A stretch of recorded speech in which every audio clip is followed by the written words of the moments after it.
Ya, bersukacitalah dalam pengharapan.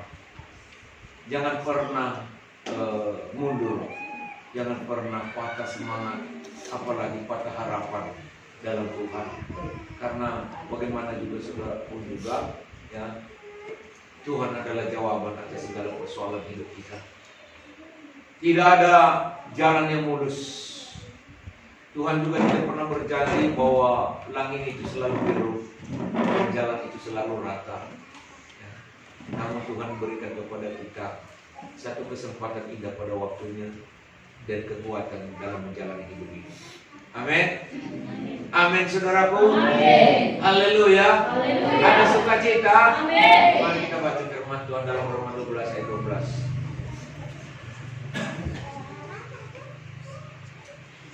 Roma 12 ayat 12.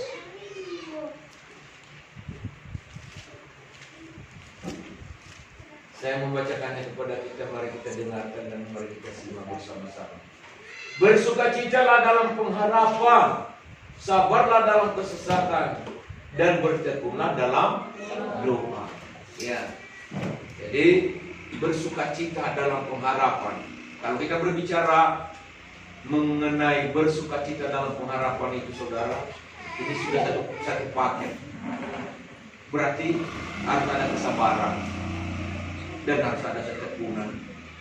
Karena sukacita dalam pengharapan ibarat kita sebagai seorang pekerja di sebuah perusahaan.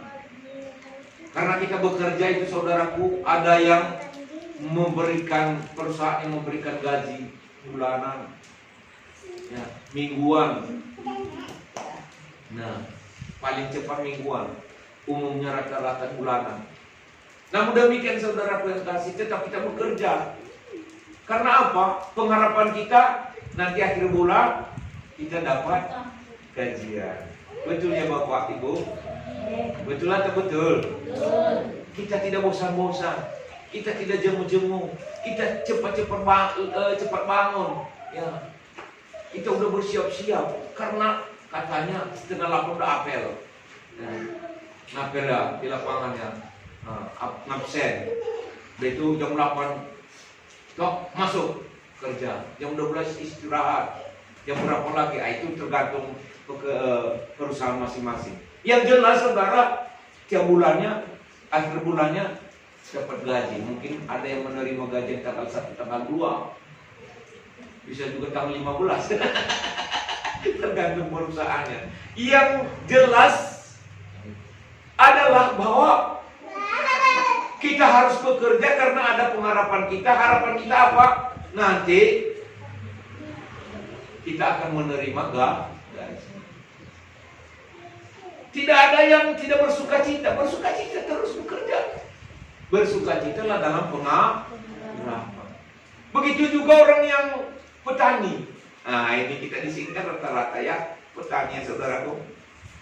Kita belum tahu apa nanti 3 bulan ke depan, 4 bulan ke depan, setelah kita menanam jagung, buahnya 5 ton, 6 ton. Tetapi yang jelas, kita mulai membuat lahan, mencampur, menanam, memupuk, ngompai kalau jagungnya. Nah, terus pupuk lagi dan sabar terus. Kita rawat betul. Kita terus. Karena apa? Kenapa kita lakukan itu? Nah, saya mau tanya dulu, anak-anak PKS. Kenapa kita kalau petani, yang petani juga rata-rata petani ya. Mungkin ada yang pengusaha, ya. Tapi yang jelas petani. Haleluya. Nah, kalau petani itu kenapa menanam tanaman? Karena tujuan memetik panen. Tanam jagung, tanam ubi, tanam cabai, dan yang lain-lainnya. Karena satu waktu nanti kita mau panen. Kita rawat, kita urus, kita jaga supaya tidak ada hama yang menggerogoti. Kita usahakan, kita upayakan obat-obat, vitamin-vitamin untuk kita semprotkan supaya betul-betul tanaman itu bagus. Demikian juga profesi usaha-usaha yang lain. Mungkin ada sebagai peternak. Tidak ada bosan-bosannya mengurusi. Karena ada harapan. Satu waktu nanti, suatu saat nanti, bulan depan nanti, kita akan panen. Kita akan tuai hasil yang kita Alkitab berkata kepada kita di dalam Roma 12 ayat 12, bersukacitalah dalam dalam pengharapan itu ada kesabaran. Dalam pengharapan itu ada ketekunan. Amin. Begitulah dalam menjalani hidup di dalam Tuhan ini. Tuhan sudah menjanjikan kepada kita hasil dari jerih lelah kita, dari kesetiaan kita, dari persekutuan kita. Yang jelas Tuhan berkata bahwa tidak sia-sia persekutuanmu. Engkau akan mendapat upahnya pada waktunya. Haleluya. Nah, ketika kita melakukan pekerjaan, mari kita melakukan pekerjaan itu sama seperti untuk Tuhan. Jadi karena kita mau mengerjakan itu sama seperti untuk Tuhan, harus kita bersukacita. Harus bersukacita. Nah, bersukacita itu saudaraku ada tahan menderita. Tahan menderita. Haleluya. Sama seperti juga orang tua juga tahan menderita. Karena ya harapan-harapannya kepada anak-anaknya, kepada cucu-cucunya. Satu waktu nanti mereka besar menjadi kebanggaan saya. Haleluya. Amin saudaraku. Apakah begitu orang tua? Pasti. Sudah pasti semuanya itu menurut survei, rata-rata orang tua seperti itu. Nanti anak saya setelah besar jadi orang. Tidak jadi boneka. Jadi orang. Kalau orang itu bergerak, hidup, beraktivitas. Amin. Kalau boneka beda, dipajang saja, pajangan. Nah, beda ya saudara. Tidak ada pergerakan, tidak ada aktivitas, hanya berdiri saja. Sama sepertinya kayak manusia, kau orang, tetapi tidak ada nafas di dalamnya. Jadi setiap orang tua itu punya harapan. Nah, dalam Tuhan juga seperti itu saudara. Dan jangan pernah surut harapan kita di dalam Tuhan. Tuhan sudah menjanjikan, aku akan memberkati, aku akan menolong, aku akan menyembuhkan penyakitmu, aku akan memberikan jalan keluar ketika engkau menemukan jalan yang buntu. Haleluya. Harus saudara nekat untuk melakukan satu pekerjaan yang positif. Ya. Walaupun nampaknya suasana dan situasi suram, nampaknya tidak memungkinkan, bertindaklah. Karena ada seorang pengusaha ya, yang terkenal di dunia ini pernah berkata, dunia ini milik orang yang nekat. Haleluya. Tapi nekat untuk melakukan hal-hal yang positif. Amin. Maukah saudara maju? Amin. Melakukanlah. Kalau saudara berdiri saja di tempat, saudara akan maju? Tidak ya? Udah pasti. Maukah saudara naik ke lantai 2? Angkatlah kaki, naiklah ke tangga 1, 2, 3, saudara akan naik. Tapi kalau saudara berdiri di tempat, tidak akan naik-naik. Majulah. Haleluya. Bertindaklah. Berpengharapanlah di dalam Tuhan, bahwa pada suatu waktu Tuhan itu akan menggenapi janjinya dan akan memberkati hidupku, akan memberkati hidup keluargaku, akan memberkati hidup kami semua anak-anak Tuhan yang percaya kepada Tuhan. Tuhan telah berjanji itu. Allahku akan mencukupkan segala keperluanmu di dalam Kristus Yesus. Haleluya. Filipi 4:19 masalah saudara. Nah, jadi itu doa-doa kami hamba-hamba Tuhan. Haleluya. Biarlah semua hamba Tuhan ini diberkati oleh Tuhan. Jadi jangan berdiri di tempat. Kreatiflah. berkreasilah, bergeraklah, semangatlah, sukacita di dalam Tuhan. Orang yang berpengharapan itu pasti ada sukacita, ada kesabaran, dan ada ketekunan. Tidak mudah bosan, tidak mudah mengeluh, tidak mudah surut, tidak mudah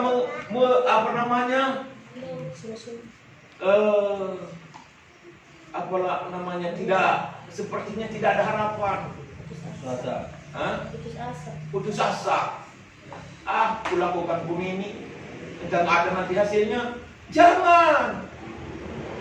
Kalau nanti aku terus maju pun, entah nggak ada nanti tempat yang leluasa depan. Beranilah melihat cahaya di tengah kegelapan. Memang tak mungkin ya, kalau kita ada di terowongan, kapan kita bisa? Dan ada di ruangan gelap, apa yang kita harapkan di sana? Untuk melihat cahaya. Tetapi saudara yang kasih, pasti ada cahaya di luar daripada pandangan mata kita. Buka mata hati saudara, buka iman saudara, buka ya, nurani saudara, bawa, tidak masalah. Kadang-kadang ketika situasi rumit kan, kalau kita kan surut, nggak mengizinkan ini di sini. Bagaimana kita bisa menjual pasir di padang gurun? Bagaimana kita membuat es di Alaska, di negara es? Nggak mungkin kan? Itulah pemikiran kita. Tetapi bagi orang yang berani berinovasi, pasti mungkin, pasti dia bisa, karena beda. Haleluya saudara, gue kasih beda. Nah saudara, saya mau menceritakan sebuah kisah. Pernah dengar Alaska? Ya. Nah, ini adalah satu hal yang luar biasa. Nah, sebelum saya lanjutkan, kita baca ayat-ayat firman Tuhan yang akan berhubungan dengan sukacita dalam pengharapan ini. Alaska itu saudaraku yang kasih, ada di bagian utara Amerika Utara, daerah ya,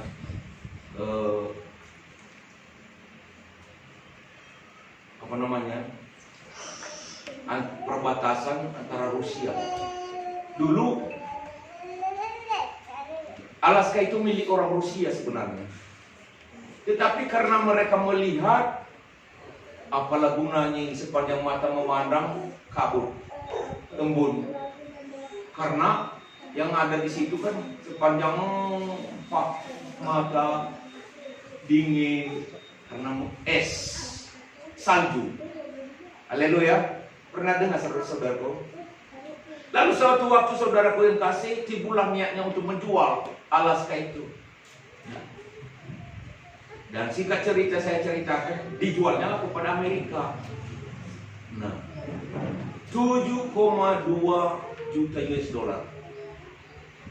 7,2 juta US dollar. Entah berapa, kalau uang Indonesia nggak tahu lah berapa itu nilai. Waktu itu udah lama, ya. Entah di zaman pemerintahan Presiden Abraham Lincoln, nggak tahu. Tetapi yang jelas waktu itu Menteri Luar Negerinya adalah ya William Harold Swart. Ya. Nah, ditawarkan lalu Menteri Luar Negeri ini saudara melobi, akhirnya jadi. Dibayarnya lah 7,2 juta US dollar. Berkerumunan wartawan. Karena mereka juga menganggap apa-apaan ini menghambur-hamburkan uang negara, lalu mencatat di media baca. Nah, media sosial lah, sampai terdengar kepada masyarakat. Akhirnya masyarakat juga demo. Ya. Macam-macam opini.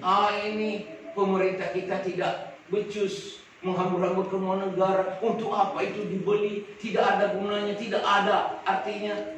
Tetapi tahukah saudara apa yang terkandung di Alaska itu? Sampai saat ini sangat memberkati warga Amerika. Kenapa? Dikatakan saudara kasih, karena dia yang mengandung emas dan minyak.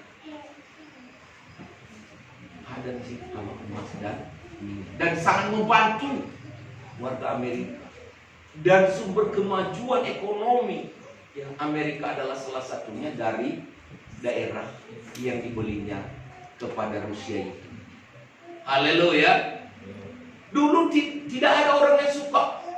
Dulu tidak ada orang yang mau. Banyak orang berkomentar. Tetapi bagaimana jadinya? Sangat luar biasa hasilnya. Haleluya. Itulah yang disebut ada pengharapan di balik situasi yang rumit sekalipun. Yang nampak bagi dunia tidak ada gunanya. Saudara bisa melakukannya. Saudara bisa memanfaatkannya. Saudara bisa mengolahnya. Dan jadi berkat bagi kehidupan kita. Itu maka saudara yang kasih, jangan pernah putus asa. Jangan pernah saudara patah semangat ketika menghadapi tantangan dalam hidup ini. Tetaplah berpengharapan kepada Tuhan. Mungkin pada saat ini nampaknya hidup kita ini kayaknya tidak ada artinya apa-apa. Tidak ada gunanya apa-apa. Apa yang bisa kita lakukan dan perbuat seperti keadaan saat ini. Jangan patah semangat. Maju terus. Lakukanlah apa yang saudara lakukan dan serahkan kepada Tuhan untuk memberkatinya. Mari kita baca di dalam 2 Raja-Raja. Ada contoh di dalam Alkitab. 2 Raja-Raja pasal 7 ayat 1 dan 2. 2 Raja-Raja pasal 7 ayat 1 dan 2. Lalu berkatalah Elisa, dengarlah firman Tuhan. Beginilah firman Tuhan. Besok kira-kira waktu ini, sesukat tepung yang terbaik akan berharga sesikal, dan 2 sukat jelai akan berharga sesikal di pintu gerbang Samaria. Ayat 2. Tetapi perwira yang menjadi ajudan raja menjawab abdi Allah atau hamba Tuhan, Nabi Elisa, katanya, sekalipun Tuhan membuat tingkat-tingkat di langit, masakan hal itu mungkin terjadi? Jawab abdi Allah, sesungguhnya engkau akan melihatnya dengan matamu sendiri, tetapi tidak akan makan apa-apa daripadanya. Kita lompat supaya jangan terlalu banyak yang dibaca. Intinya saja ayat 17 sampai 20. 2 Raja-Raja pasal 7 ini ayat 17 sampai 20. Kita baca. Adapun raja telah menempatkan perwira yang menjadi ajudannya itu mengawasi pintu gerbang, tetapi rakyat menginjak-injak dia di pintu gerbang. Tergenap ya saudara. Lalu ia mati sesuai dengan perkataan abdi Allah yang mengatakannya pada waktu raja datang mendapatkan dia. Ayat 18. Dan terjadi juga seperti yang dikatakan abdi Allah itu kepada raja, 2 sukat jelai akan berharga sesikal, dan sesukat tepung yang terbaik akan berharga sesikal. Besok kira-kira waktu ini di pintu gerbang Samaria. Ayat 19. Pada waktu itu si perwira menjawab abdi Allah itu, sekalipun Tuhan membuat tingkat-tingkat di langit, masa kala itu mungkin terjadi? Tetapi Elisa berkata, sesungguhnya engkau akan melihatnya dengan matamu sendiri, tetapi tidak akan makan apa-apa daripadanya. Ayat 20. Demikianlah terjadi kepada orang itu. Rakyat menginjak-injak dia di pintu gerbang, lalu matilah ia. Siapa saudara yang mati? Perwira ajudan raja Samaria, raja Israel. Nah, saya mau ceritakan kisah ini. Kenapa sempat seperti ini? Karena waktu itu saudara kasih, kota Samaria ada dalam situasi pengepungan musuh. Dikepung ya, oleh orang-orang Aram, ya, orang-orang dari Syria. Mereka mengepung ini saudara kasih. Sedangkan kota Samaria itu sudah dibenteng, di tembok keliling. Ya, haleluya, saudara ngerti? Nah, bayangkan, karena itu mereka tidak bisa keluar. Yang di dalam tidak bisa keluar, yang dari luar juga tidak bisa masuk.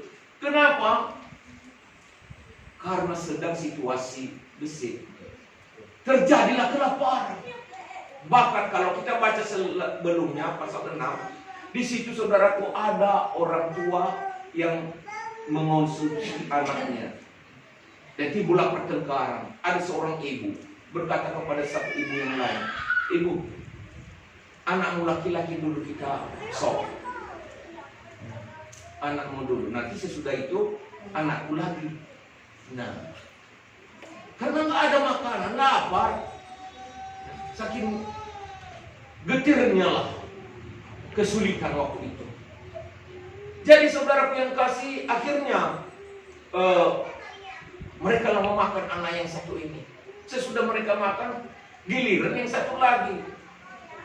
Setelah gilirannya, anaknya disembunyikan, nggak direlakan.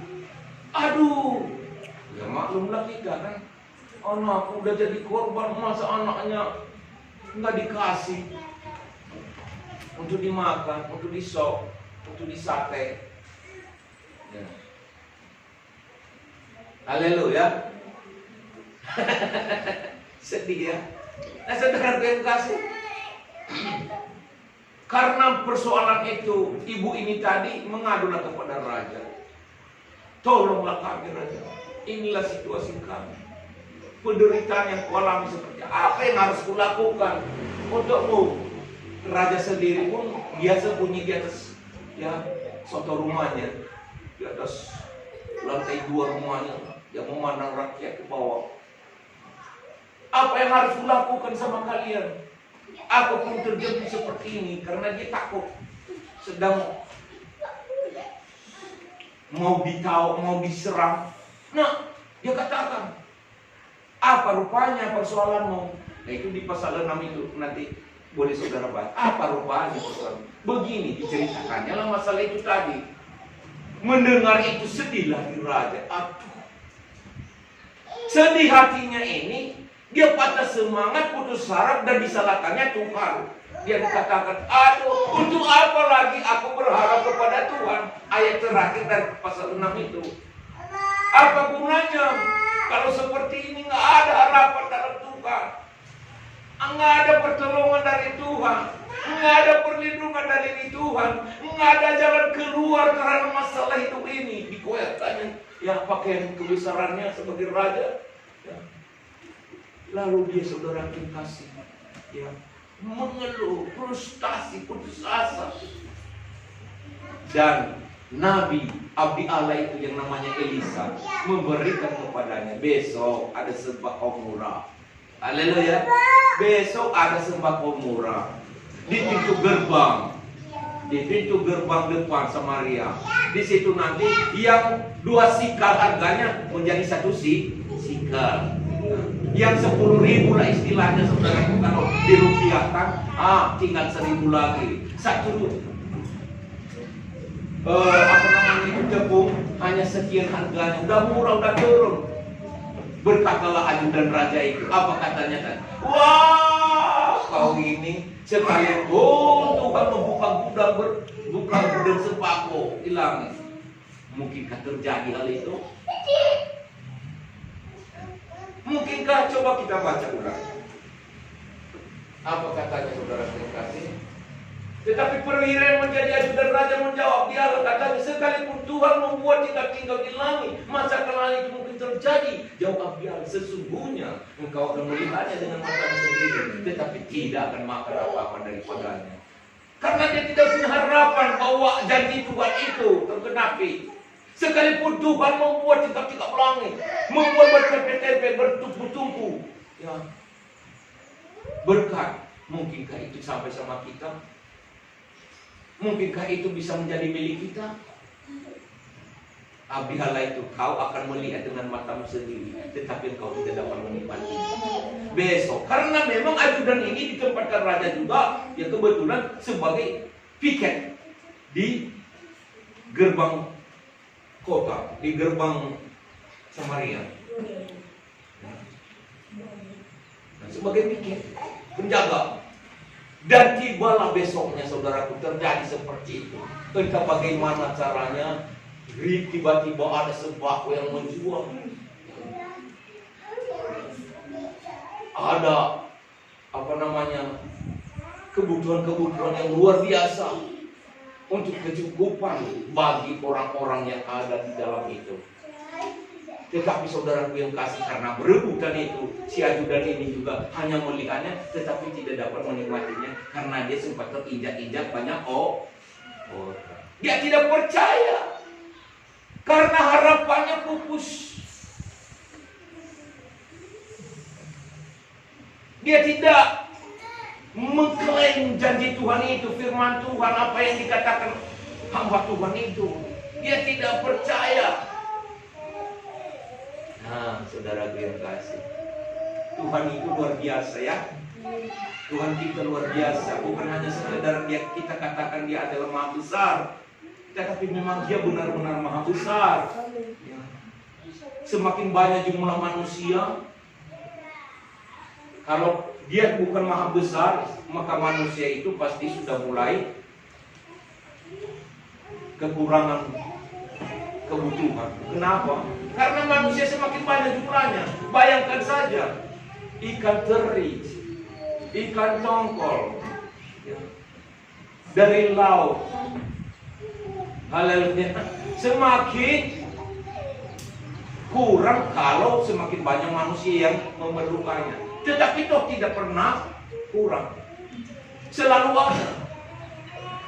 Banyak orang yang memprediksi bahwa nanti pertambahan jumlah manusia ini pasti nggak ada lagi tempat, nggak ada lagi kebutuhan karena semua udah berebutan. Tidak.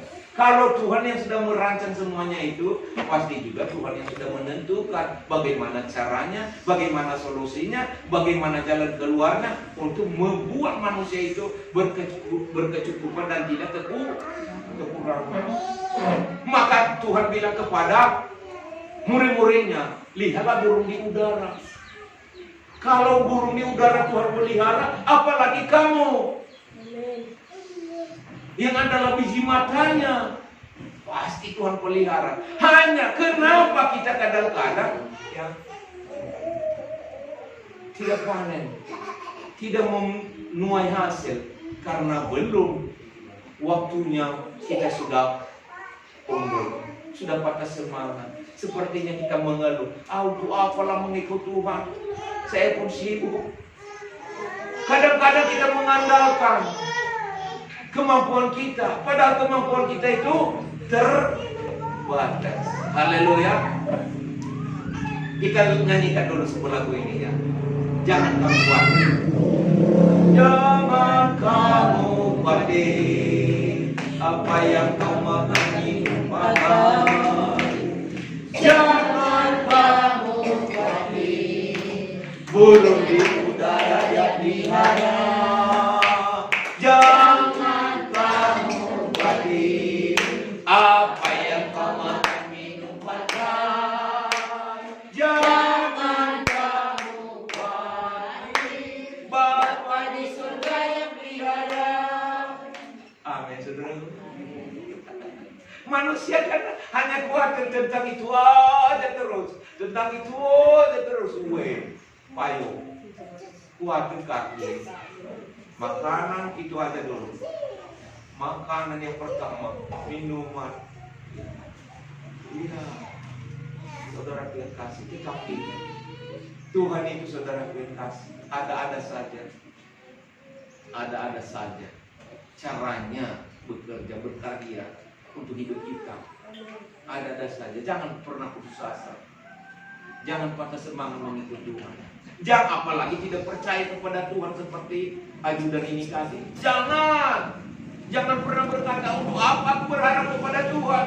Di dalam 2 Raja-Raja pasal 6 ayat terakhir itu tadi, ayat terakhir ayat berapa itu? 32 itu berapa?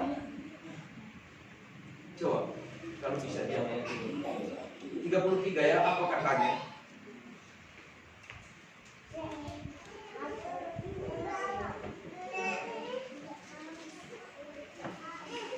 Selagi ia berbicara dengan mereka, datanglah raja mendapatkan dia. Berkatalah raja kepadanya, sesungguhnya malapetaka ini adalah daripada Tuhan. Mengapakah aku berharap kepada Tuhan lagi?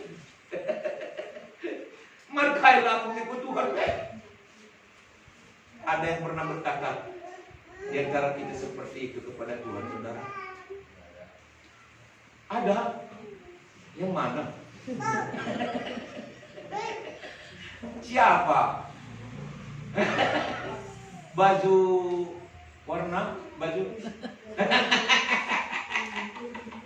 pasti tidak ada yang pernah berkata seperti itu ya, walaupun situasi gesit. Jangan pernah berkata, untuk apa lagi aku berharap kepada Tuhan?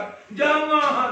Mungkin saat ini nampaknya memang gesit, sulit. Tapi jangan pernah berkata, untuk apa lagi berharap kepada Tuhan? Maju terus, berharaplah terus kepada Tuhan.